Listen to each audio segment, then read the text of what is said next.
Good evening, ladies and gentlemen. Can you move to just kind of 30 seconds?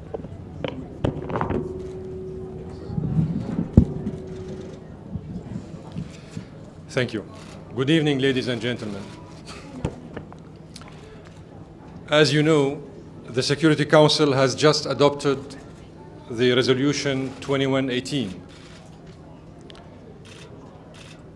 The Syrian government acknowledges the positive endeavor that led to this consensual language. It is regrettable, however, that some delegations have already started to provide a self-inflicted negative interpretation to the resolution in order to derail it from its lofty purposes.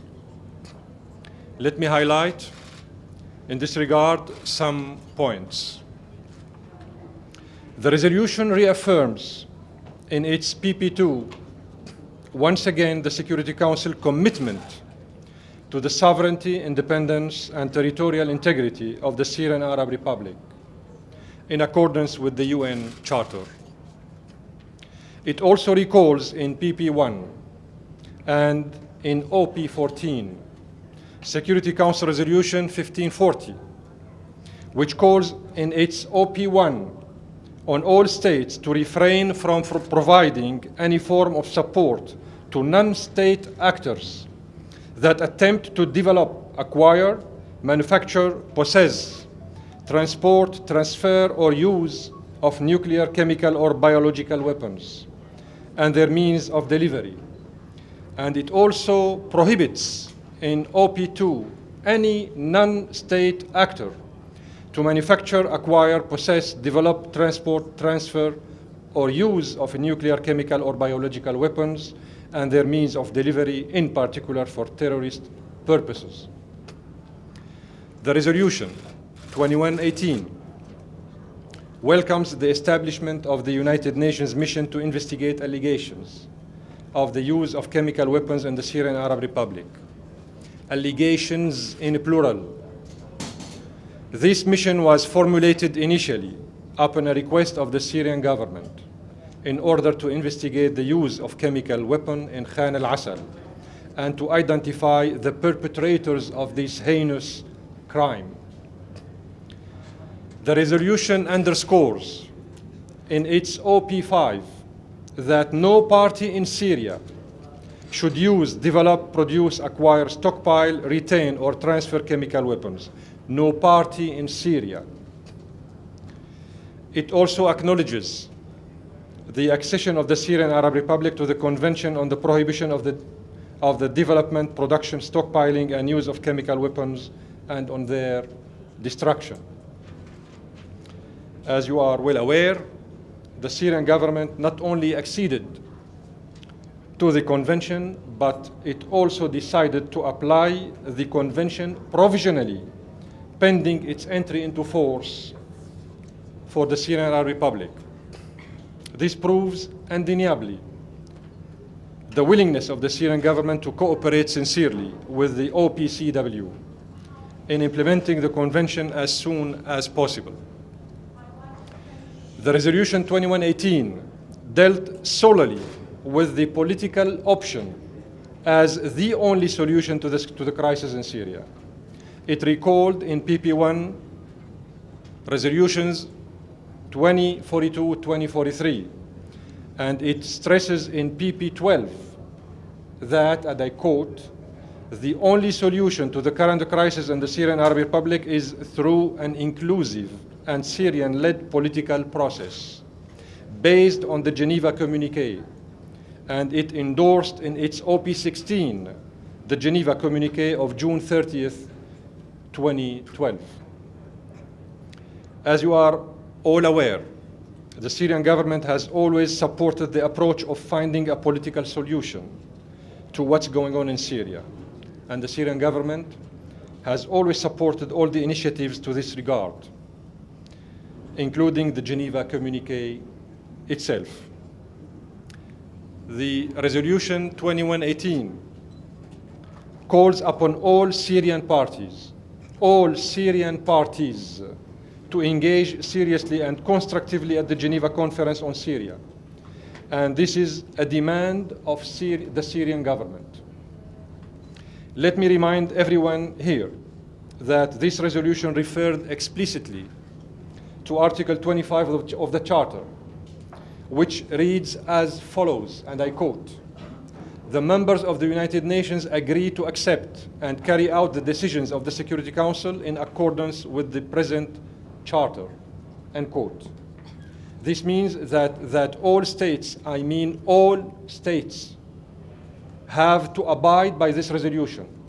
All states, including those neighboring countries of Syria who are providing haven and supporting the terrorists and the armed groups into my country.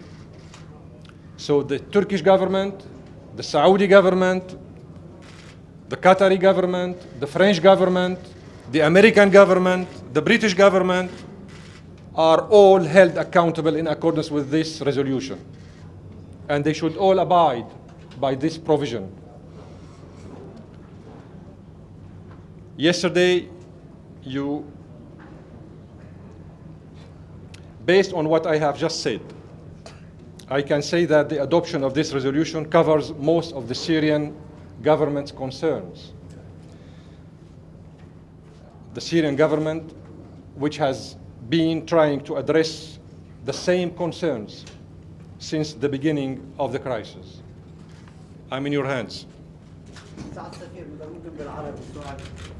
بالأمس سمعنا من وزير الخارجية السعودي أن على الدول أن تسلح المعارضة أكثر من أجل تحسين التوازن في الساحة في الميدان السوري. ما تعليقكم على ذلك وكيف يؤثر هذا القرار على دول مثل السعودية؟ أنا أنصح وزير الخارجية السعودي بقراءة نص هذا القرار الذي اعتمده مجلس الأمن للتو، فهو يجيب على السؤال الذي طرحت. مشروع القرار 2118 يحظر على أي حكومة سواء في الإقليم في المنطقة أو خارجها أن تساعد الجماعات المسلحة أو الإرهابية ليس فقط على الحصول على السلاح الكيماوي واستخدامه ضد الشعب السوري، وإنما أيضا تحظر على أي حكومة بما في ذلك الحكومة السعودية أن تعمل ضد مسار جنيف. هذا القرار يلزم جميع الدول الأعضاء بتشجيع مسار جنيف بغية عقد مؤتمر جنيف الثاني لتطبيق جنيف الأول. هل لديكم تحفظات على Yesterday down the hall here, there was a meeting sponsored by France called the Group of Friends of the Syrian People, and they had presented Ahmed Al Jarba as the sole representative of the Syrian people. And I wondered, do you think that complies with the Charter? What's your view of that meeting and of Mr. Jarba? Absolutely not. It doesn't comply with the Charter. I forwarded to the Secretary General a most urgent letter before yesterday actually, asking him to rescind this so-called side event, because this kind of activity runs against the provisions of the Charter. And to be honest with you, this side event was hosted by the French delegation, which reads the international efforts in a very surrealistic way.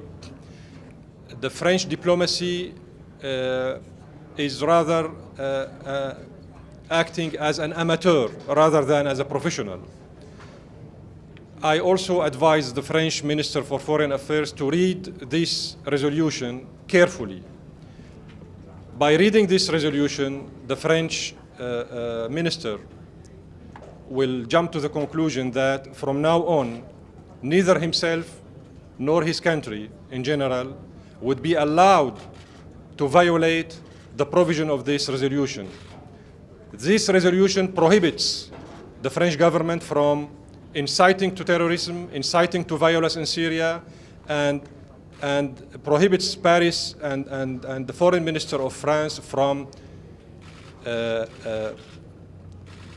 escalating the military situation in Syria by providing weapons and political support to those who are objecting to the holding of Geneva Conference itself. So the French diplomacy has committed many mistakes. Today, the minister himself, a few minutes ago, was reading his own statement. It seems he didn't get the meaning of this resolution. But also 2-3 days ago, they organized this side event within the premises of the United Nations in flagrant violation of the Charter and of the member states' commitments. Has the time come for a ceasefire nowadays? The time has come for a ceasefire a long time ago. The Syrian government called for a ceasefire, not so ceasefire actually, for the end of the violence. This is the right terminology we should use. The end of violence and the immediate positive engagement in the political process that will lead to the Conference of Geneva II. The Syrian government, a year ago, gave the Russian delegation, the Russian government, the name of the Syrian delegation and the composition of this delegation. And we have been waiting for a year so far, and still some capitals exert influence on the so many oppositions, in plural, operating in Syria, not to go to Geneva and not to engage in this political process.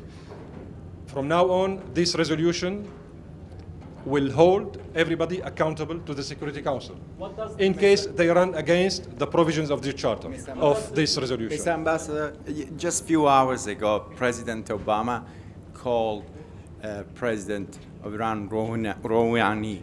And do you think that this is a positive event, positive aspect for the future of what's happening in Syria? Do you think it can help? Any positive diplomacy exerted by any party in the world which aims at de-escalating the situation, at calming the international relationship, at preventing wars and military aggressions is positive in itself.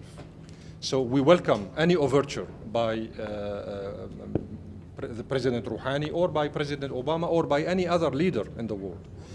We are diplomats in this United Nations, and we should work for bridging gaps, for extinguishing fires, not for setting up fires. The real diplomacy that we should all exert should be a peaceful diplomacy, should be in accordance with the provision of the Charter, not through the threat of using military force, unilaterally speaking, from outside the international legitimacy. Mr. Ambassador, what does this resolution ask the Syrian government to do? Which resolution? This resolution. This resolution asks the Syrian government, as well as everybody else, to work positively, to engage positively, in order to bring the overall process regulating the Syrian crisis towards Geneva II. But if you want to go to Geneva II, those who are sponsoring the terrorist groups, those who are spending billions of dollars on the terrorist groups, should refrain from doing so, so that everybody will go with this diplomatic mind and diplomatic mood and diplomatic spirit to Geneva. You cannot continue sending weapons and collecting terrorists from over the world and sending them to Syria under the label of jihad, and then pretend that you are working for peace. Those governments who are deeply involved in the bloodshed of the Syrian people should stop and refrain. And this resolution is an opportunity, because everybody from now on will be held accountable by the Security Council. The Syrian government and others, and everybody else. The Turkish government, the French, the British, the Saudi and the Qataris, all of them. Monsieur l'ambassadeur, une question en français. Comment appréciez-vous le contenu de cette résolution et est-ce qu'il est taillé sur mesure ou est-ce que ça répond aux aspirations du gouvernement syrien? Oui, cette résolution répond aux aspirations du gouvernement syrien et du peuple syrien.